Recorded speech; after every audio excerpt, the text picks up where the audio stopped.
Welcome, everyone. Hi, I am Dr. Seattle Wallace. I am a former professor and researcher turned social entrepreneur, and I help women of color who are just starting their careers or in graduate school in STEM help navigate the space. It can be very isolating, it can be very challenging, and I'm here to support you on your journey. One of my favorite quotes is by Mae Jemison, and she says, "The best way to make dreams come true is to wake up." And boy, did I wake up in 2020. I think a lot of us woke up in 2020. But for me, with all the social unrest, with all of the unfortunate death and destruction that was going on, and then now we see a lot of the economic upheaval, it felt like the world was really exploding in front of my very eyes. And so for me, I woke up to recognizing that I wanted to contribute to our world in a very different way. And I'm hoping that the shift that has happened in all of our lives because of the COVID pandemic has allowed you to see that there are very different ways in which you want to live your life too. And I'm hoping that you can also see, if you don't already know, that there's so many ways that you can contribute to making our world a much better place. And you may say to yourself, well, thank you, Dr. Wallace, for believing in me, but I just started school, so I need to focus. I don't need to really be thinking about leadership and how I'm going to, create all of these new inventions for the world. I need to maybe pass this test next week. And I'm asking you and encouraging you to take the time to consider how it is that you can work towards having that impact. Right? You're meant for more than just getting through the degree and getting through the coursework and getting the task at work done.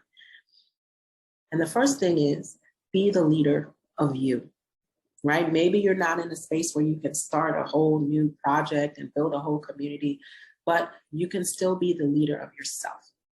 And what I mean by that is you can determine what it is that you can bring to the table in the space that you're currently in.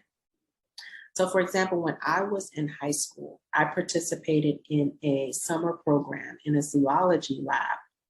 And I know I don't do zoology anymore, so I can tell you how it went.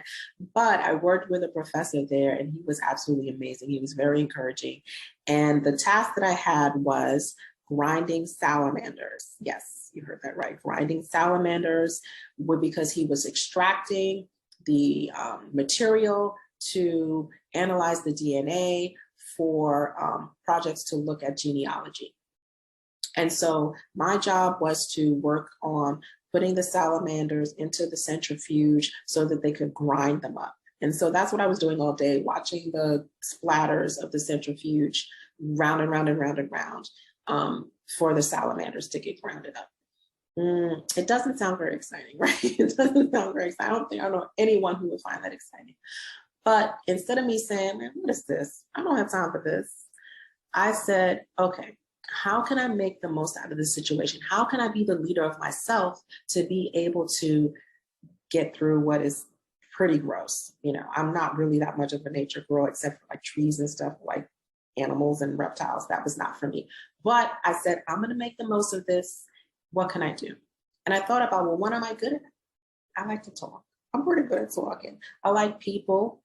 So what can I do in this situation? Well, so what I did was, any chance that I could get, I said, let me talk to the other RAs, let me talk to the postdocs that are here, let me learn a little bit more about how they got to where they are, what resources they used, what goals they had, what advice they had for me. Let me not just sit down and be bummed out about grinding the salamanders. Let me do something and make the most out of this situation. And so what I'm saying to you is that if you are in a task at work where it's like, for real, I did not get my degree for this.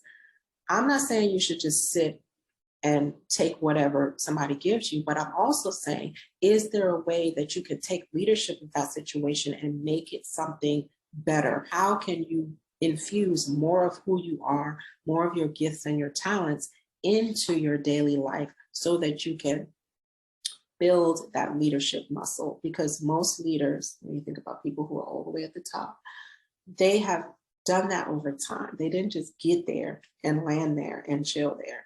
They built that over time. And a lot of that is the internal like mindset of what can I bring to the table? How can I make this something where I can contribute my gifts to this tiny little centrifuge salamander task, right? And so I actually left that summer with a great experience. Like for real, I actually did, because I decided to take it upon myself to insert my strengths into the situation.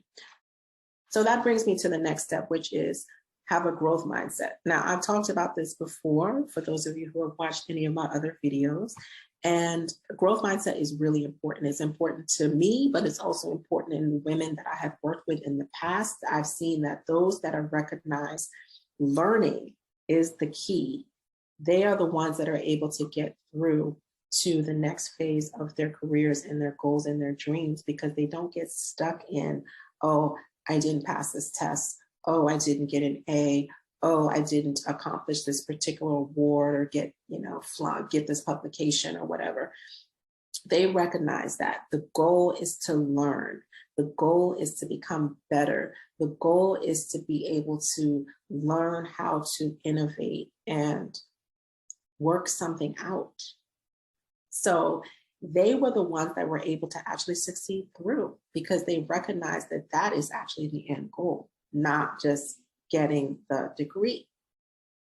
So I really encourage you all that if you are in a situation where you are starting out at work and it feels like you're doing some mundane tasks, or if it feels like the tasks that you're doing, you're like really in over your head, take on that growth mindset. Take on the idea that, you know what, there are strengths, there are things that I'm learning from this, and that is the good out of the situation. And I promise you, it'll turn around. Not only will your mood turn around, but your situation will turn around, because they'll see that and they'll be like, she has the makings of a leader.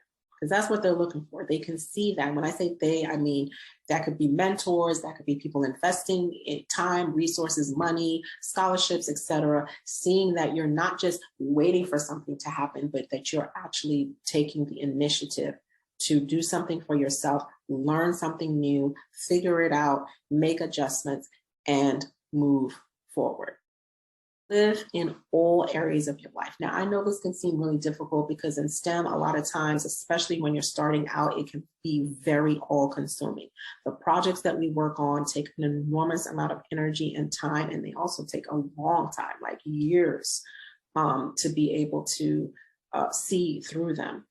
And so it may seem like, oh my goodness, I have to have this singular focus. And I'm telling you that your best thing is to learn how to live in all areas of your life. You may not be able to like hang out all the time. You may not be able to have all of the same amount of time in each of these areas, but I'm encouraging you to not ignore the other areas of your life just because you are studying towards a degree or because you are in a new career and there's a lot of work to be done.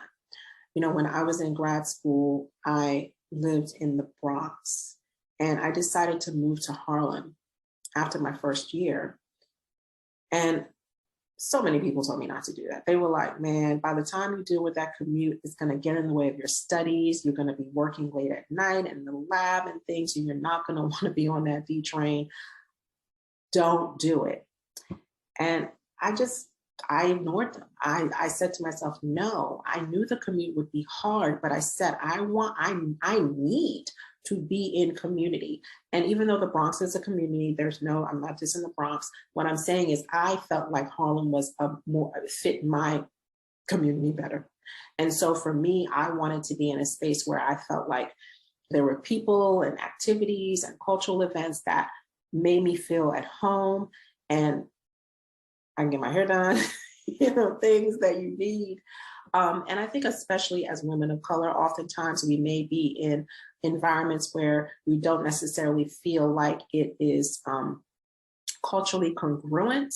And so sometimes we need to be fed. We need, like, literally might need to be fed, like in a restaurant with our own cultural food, but also just emotionally and just to feel the vibe of our culture. And if you aren't able to like commute someplace else, like I did, you can still try to find a community online, a place that can support you in some type of way. You know, that commute for me was really, really hard. And I actually ended up writing a chapter all about it. But it was everything. It was absolutely everything for me. And I know, I mean, I really feel like I'm not sure how well I would have done if I didn't move, to be very honest, because I needed that space. Because that's part of the leadership development too. Leaders don't just work, because they will burn out. Leaders have to figure out a way to be able to balance that out. And so I'm asking you, you know, leave comments below. Like, what is it that you can be doing in other areas of your life to feed you as you are growing through that journey? And if you are interested in joining a community, even if you have one where you are and you're looking for more community of women of color who are in STEM, who are going through similar things, check out what we're doing at Women of Color STEM Leadership Lab. Info down below. Remember, you're not just meant to make it in STEM, you're meant to thrive.